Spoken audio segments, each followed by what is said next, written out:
Lonely lumberjack paid $2 for a woman with a sack on her head at auction, marries her when she says her name.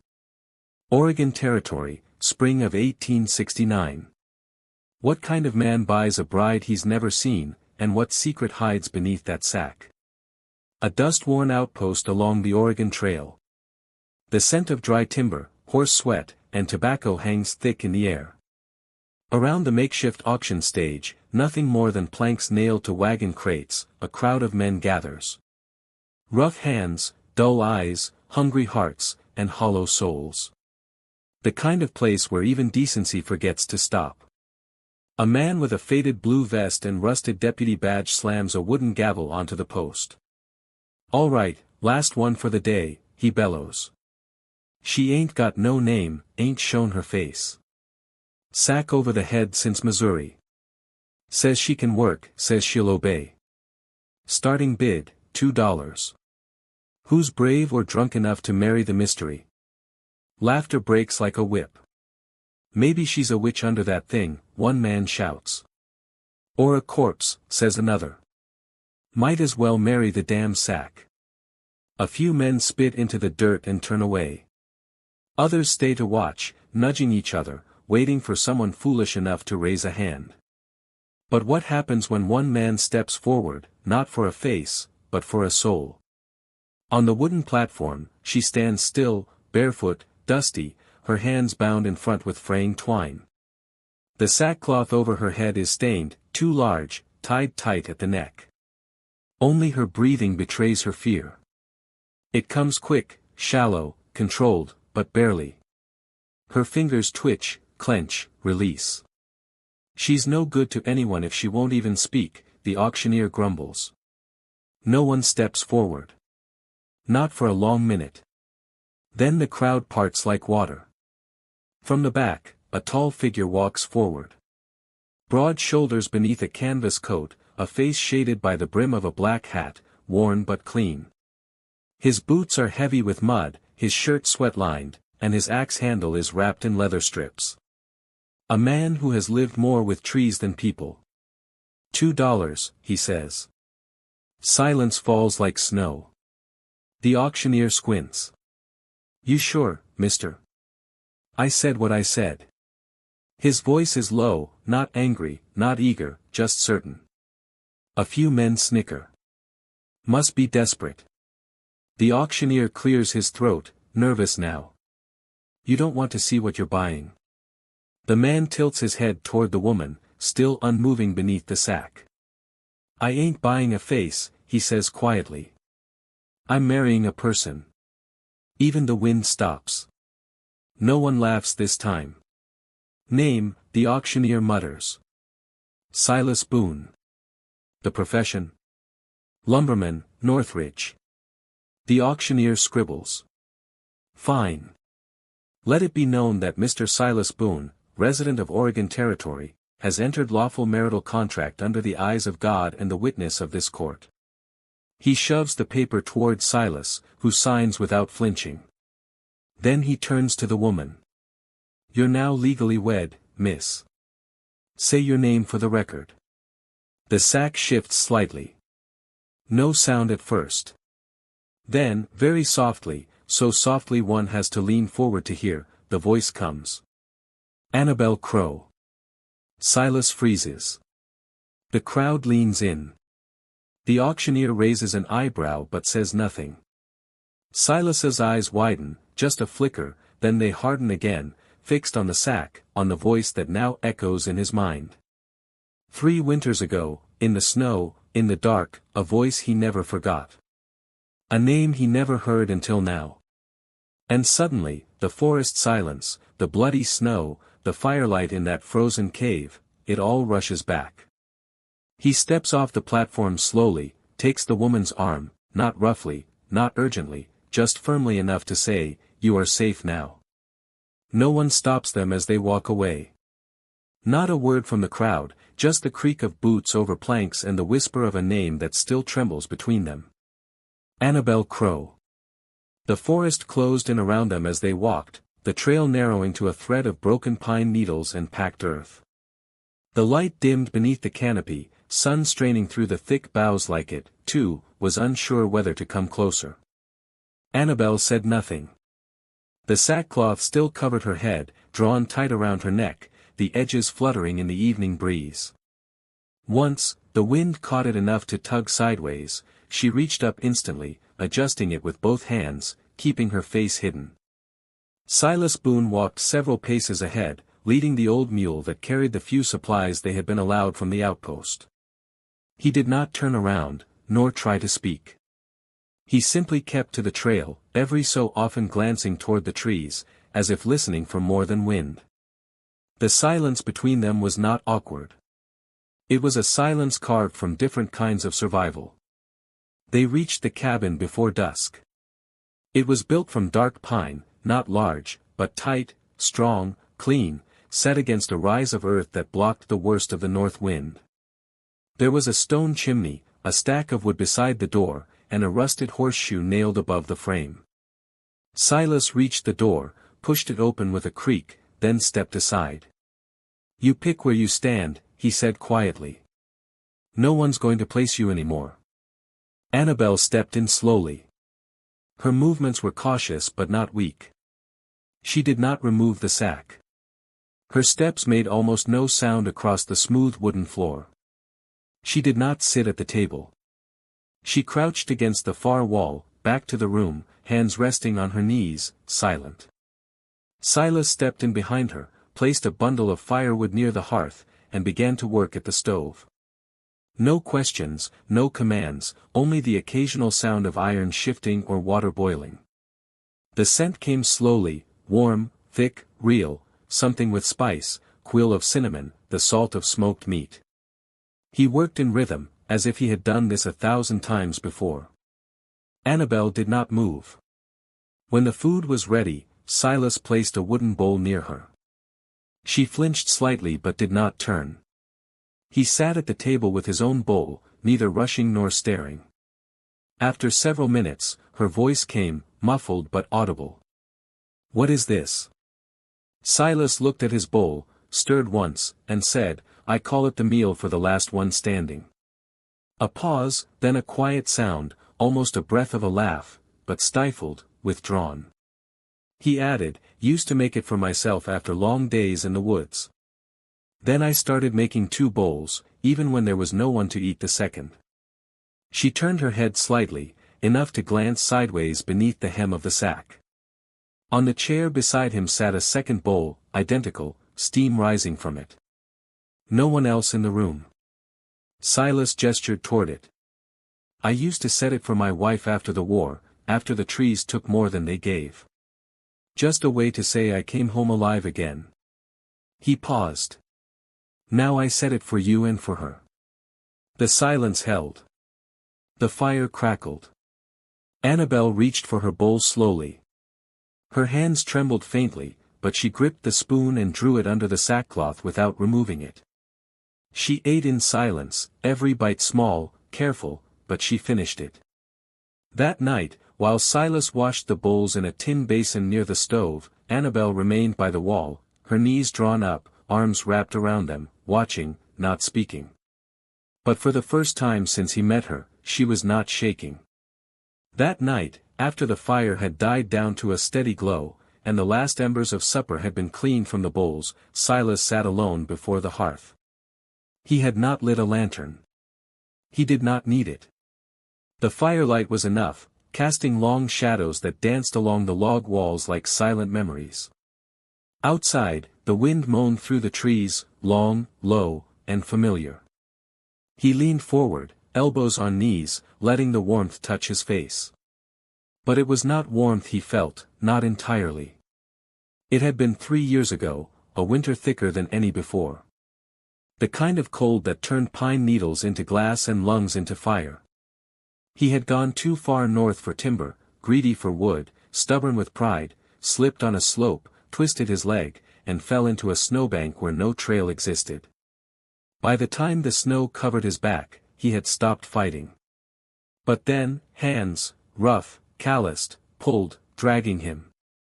He remembered the pain, the jarring weight of his body moving against rock, then darkness.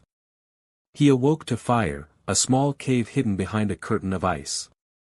The fire cracked and hissed beside him, and the smell, something earthy, bitter, like boiled bark, filled his nostrils. Across from him sat a figure, a woman. Her face was hidden beneath a sackcloth, tied carefully, just like the one in the cabin now. She wore layers of scavenged wool and leather, boots stitched from scraps. Her hands moved with precision as she poured a ladle of steaming liquid into a tin cup. When she spoke, her voice was neither high nor low, only soft, measured, tired. "You don't need to know who I am," she said. "But I'm not going to let you die." He had tried to speak, but no words came. "Drink this," she continued. "It's pine bark and dry lichen. It'll help the fever." He remembered the taste, bitter, but he drank. She had wrapped his leg, set it against hot stones, kept the fire going through the night. He faded in and out, fighting the cold, the pain, and whatever dreams tried to steal him away. When he woke again, morning, light blue and cruel, she was gone. Only the fire remained, low and guarded, and beside it, folded neatly, was a square of cloth, embroidered, purple flowers stitched in uneven thread, no larger than a palm, a token, or perhaps a message. He kept it, still had it, folded inside his coat pocket. And now, in the cabin behind him, a woman sat with the same voice, the same quiet hands, the same sackcloth over her face, and a name, Annabel Crow. He closed his eyes, leaning further into the fire. He did not need proof. He had felt it the moment she had spoken on that auction stage. Not the name, the sound. The woman who had saved him had not wanted to be seen, not wanted to be known. And here she was again, still hidden, still nameless to the world, but not to him. He did not tell her that night. He let the memory live inside him, a silent agreement between past and present. He glanced back toward the small shape huddled near the far wall, sack still on her head, back still turned. The same fear, the same need to disappear. But this time, Silas thought, she was not alone. And that, maybe, was the start of something that could live beyond snow. The forest held its breath that morning. Mist clung low to the roots, curling around the base of the trees like secrets too shy to rise. A soft wind passed through the needles above, high and slow, as if even it did not want to interrupt. Annabel stepped outside the cabin alone. She moved quietly, arms folded across her middle, and walked toward the tall pine that stood like a sentinel at the edge of the clearing. The sack still covered her head, but her steps no longer wavered. Her spine was straighter now, not proud, but no longer bowed. At the base of the tree, she sat, turned her face slightly to where the early sun cut through the branches.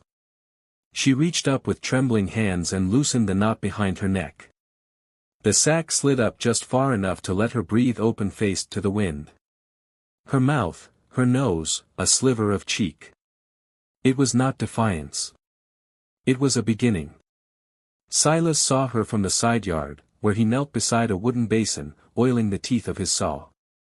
He did not rise, did not call out, but after a moment, he spoke, low, steady, as if saying it more to the trees than to her. "I once got hurt bad, deep winter, got turned around near Black Ridge. I should have died out there."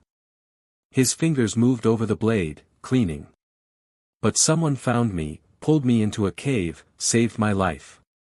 Annabel did not turn. She wore a sack over her head, wouldn't say her name, barely let me see her hands. He paused. "But I remember her voice." He turned his head just slightly, not to face her directly, but to let his words carry fuller. "Your voice sounds just like hers." There was a stillness, and then a sound, the soft scratch of fabric sliding over skin. He did not move, not even when he felt her eyes on him. When he finally looked up, she was staring straight at him. The sack lay in her lap. Her face was not deformed. It was not monstrous. It was human, but it bore a mark no one could miss. A long, curved scar ran from her right temple to just above the line of her jaw. Not fresh, not bleeding, but deep, permanent, as though fingers, cruel and frantic, had tried to claw something from her that would not come free. She met his gaze, no longer hiding, but not proud either. Only bare. Her voice came in a whisper. The man who ran the boarding house where I worked, he told me I could keep a room if I gave extra. She swallowed. I said no. He didn't like that. She looked down for a breath, then back to Silas. He came at me. I fought back, pushed him. He slipped. His head hit the stove. She stared past him now, into memory. He died. I ran. Silas's jaw tightened, but he said nothing.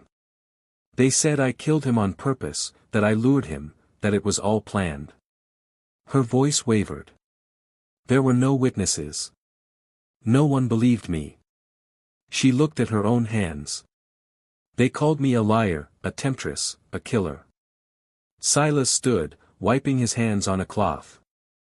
Annabel went on, her tone low and even. They sold me off to pay his debts, passed me along from one hand to another like cattle. They covered my face to make it easier, to make me nothing. She looked at the sack in her lap.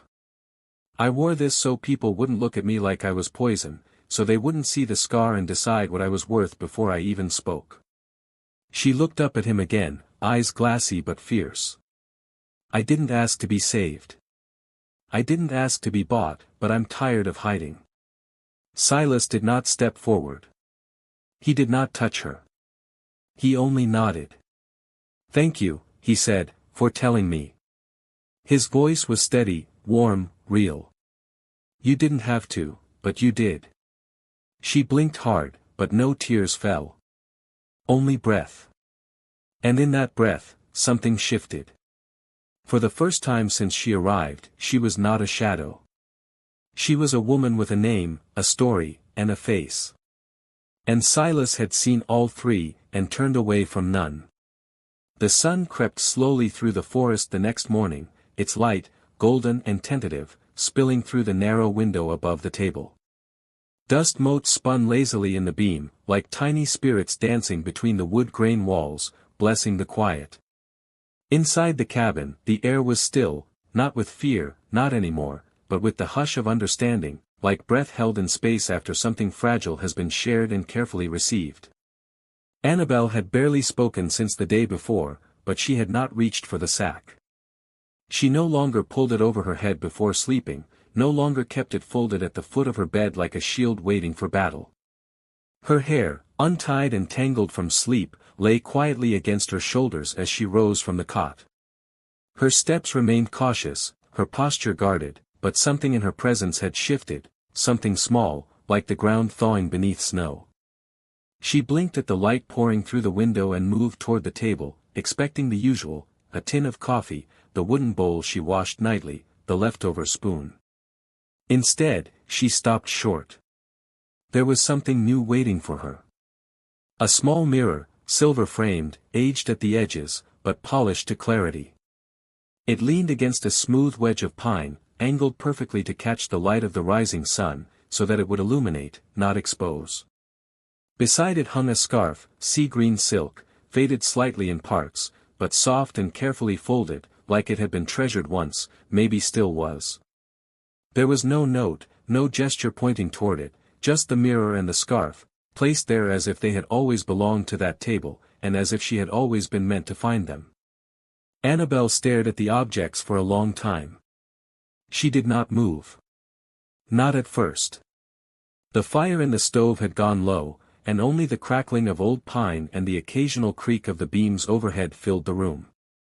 Outside, the forest began to stir, the rustle of a jaybird in the branches, the slow drip of dew from the eaves. She approached the table slowly, as if afraid the mirror might reflect something she could not bear. But when she reached it, she looked. What she saw was not new. She had felt her face 100 times since the day her world cracked open. She knew the ridges of the scar, the path it carved down her cheek like a brand that never asked permission. Her hand lifted. She touched the mark lightly, the way one might touch a name etched into stone, familiar, inevitable. But this time, under the sun, through clean glass, she did not wince. The scar was still there. It always would be, but so was the woman behind it. Her gaze lingered, then shifted to the scarf. She lifted it with both hands. It slipped through her fingers like river water, cool, gentle, kind. There was care stitched into its every fiber. She brought it to her head, not to hide the scar, but to shape what others would see, to soften the outline, to take control of her own image, not out of shame, but of choice. The scarf settled into place like it belonged there. In the mirror, a new figure emerged, not the hunted girl from the auction, not the ghost from the snowstorm, but a woman, full, upright, still carrying what she had lived through, but no longer buried by it. Behind her came a sound, soft boots on plank wood. She did not turn. She did not need to. Silas stood in the doorway, one shoulder leaning against the frame.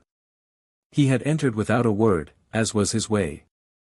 But the look on his face was not one of caution or surprise. It was quiet reverence. He tilted his chin toward the scarf. "That used to be my wife's," he said, voice steady. "She wore it whenever she needed to feel like herself again." Annabelle's fingers brushed the silk near her temple. "I thought maybe it would suit you too," he added. She turned slightly toward him, not flinching, not defending. He held her gaze, unwavering. Then, with a voice as soft as moss and just as anchoring, he said, "Anyone who tries to make you ashamed of what you've lived through is blind." A beat passed. "And the blind don't get to judge beauty." Her throat tightened. The tears came slow, but they came, not sharp, not desperate, but warm, cleansing. She looked at herself again. Then, gently, she reached out and laid her palm flat against the mirror, meeting her reflection halfway. And for the first time in a very long time, Annabel Crow let herself be seen. The piece they had carved in the woods did not last unchallenged. It never did, not in these parts. Trouble came on horseback, riding alone beneath a sky bruised with stormlight. The man was lean, long-legged, his duster torn from trail wind and mean miles. His eyes, gray, sharp, merciless, cut through the saloon crowd like a blade through ripe hide. He called himself Cutter, and Cutter was no drifter. He was a bounty hunter, the kind who could read tracks like scripture and smell secrets under boots. Rumor had drifted from the southern trail, a girl with a scar, hiding in the hills, face once covered, now showing. Someone whispered she had blood on her hands and a lumberman for a shield. Cutter listened, and then he rode. By the time he reached the logging post near North Ridge, he was asking too many questions. He posed as a lost traveler, claimed he was seeking work with the timbermen, said he heard tell of a man named Boone who lived deep in the woods. Silas met him by chance near the supply shed. One look, and he knew, not by the words. Cutter was polite, measured, but the way he scanned the tree lean, the stillness in his stance, it was the stillness of a snake just before the strike. Later that evening, Silas returned to the cabin. His face was colder than the wind.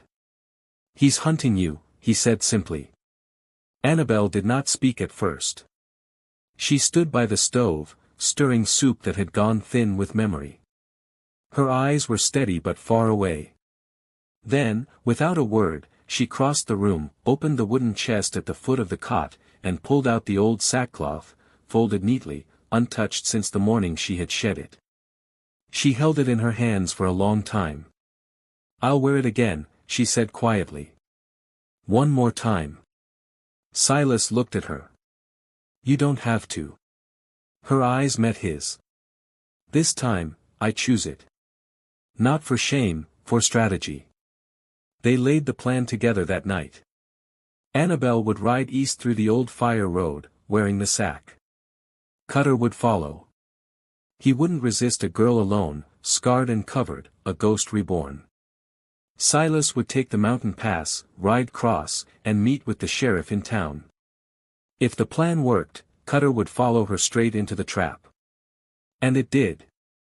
At dawn, with the sky barely blushing, Annabel mounted Silas's second horse and rode out, sack tied tight over her head, heart hammering. She did not tremble this time. She looked forward. By sundown, Cutter had taken the bait. He followed her deep into the eastern rocks, where Silas waited with the sheriff and 2 men from the Ridge Patrol. Cutter drew first, but not fast enough.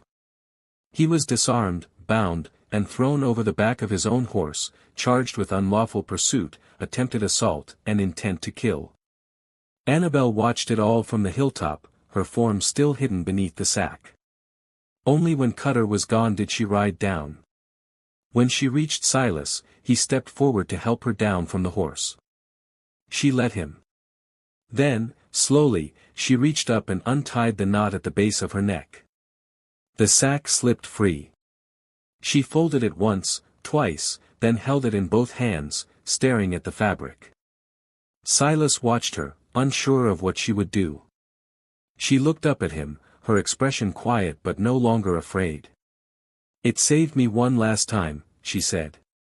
"Not because it hid me, but because I used it." He nodded. "Then what'll you do with it now?" She looked at the trees, at the fading trail, at the world she had once moved through like a shadow. She folded the sack one more time and tucked it beneath her arm. "I'll keep it," she said softly. "Not as a cage, but as proof." Silas raised an eyebrow. "Proof of what?" She smiled. "That even what was once my prison can become my shield, if I choose it to be." And for the first time, there was light in her voice, not the light of laughter, but the light of a woman who had lived through the dark and now could name it. It was mid-afternoon when the knock came. A slow, uncertain tapping, not the kind of knock that demanded, but the kind that asked permission. Silas opened the cabin door to find a woman standing on the porch. Her dress was worn, travel-stained, and her boots carried the red dust of long roads. Her skin was dark, her posture straight, her eyes cautious but kind.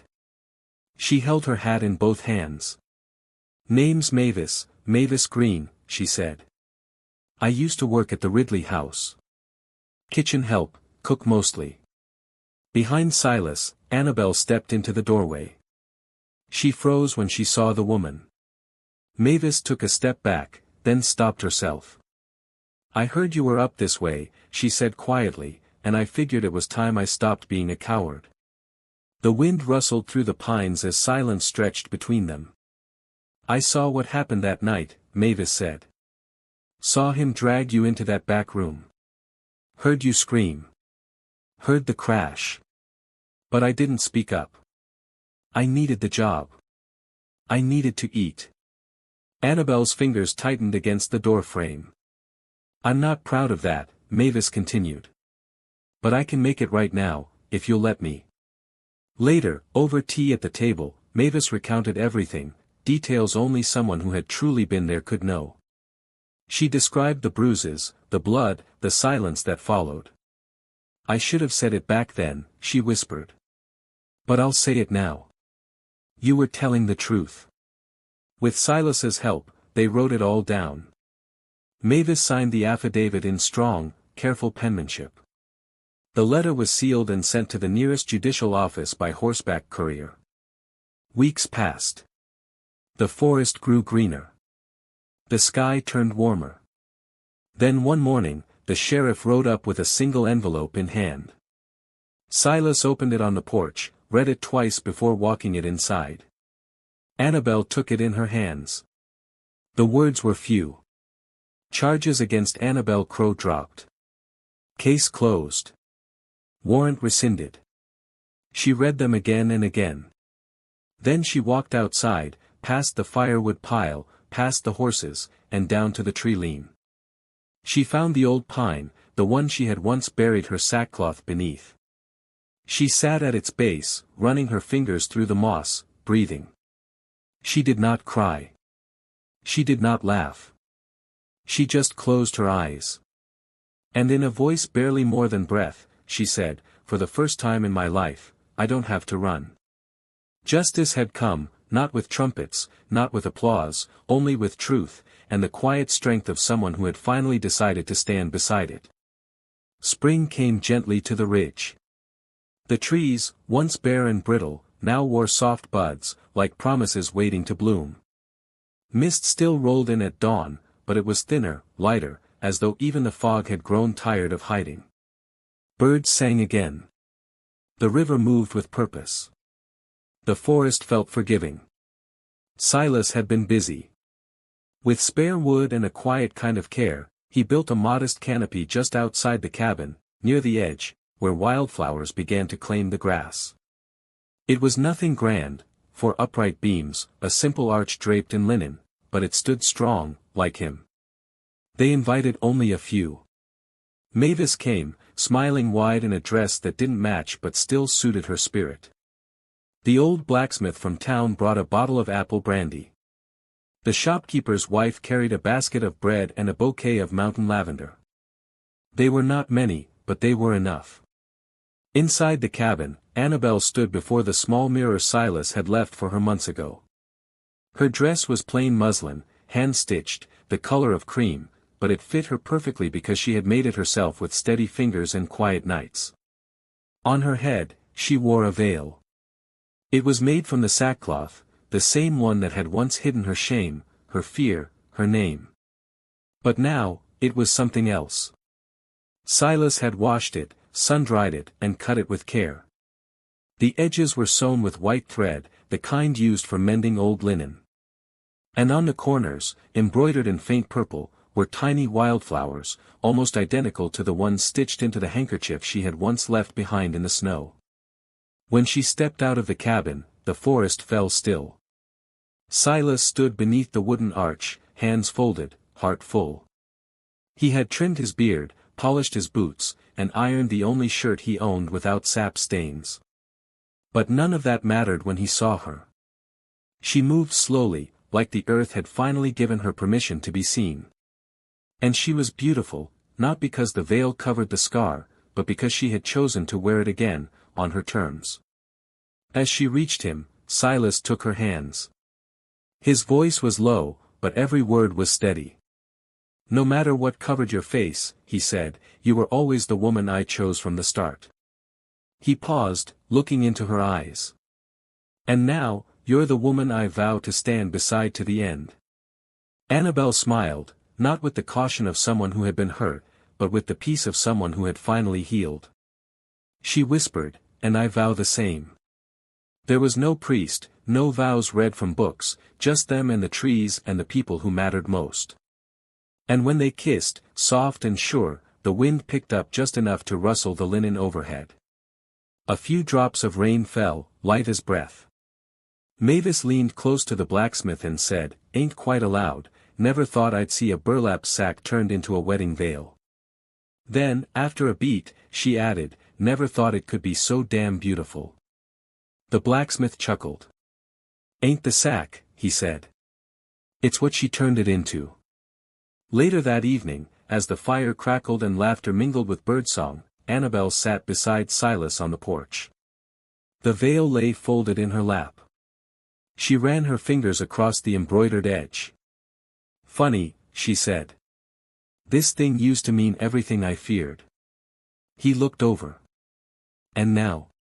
She smiled. "Now it means everything I chose." Silas nodded. He reached over, lacing his fingers through hers. They sat that way until the stars came out.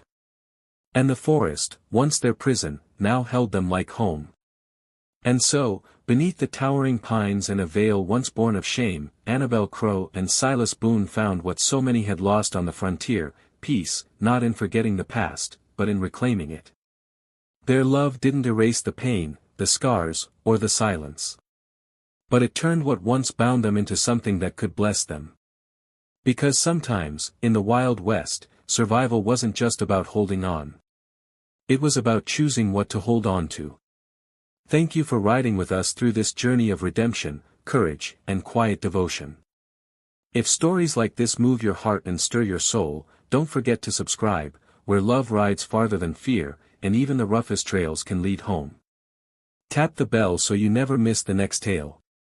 Until then, ride steady, love deep, and remember, where bullets missed, hearts didn't.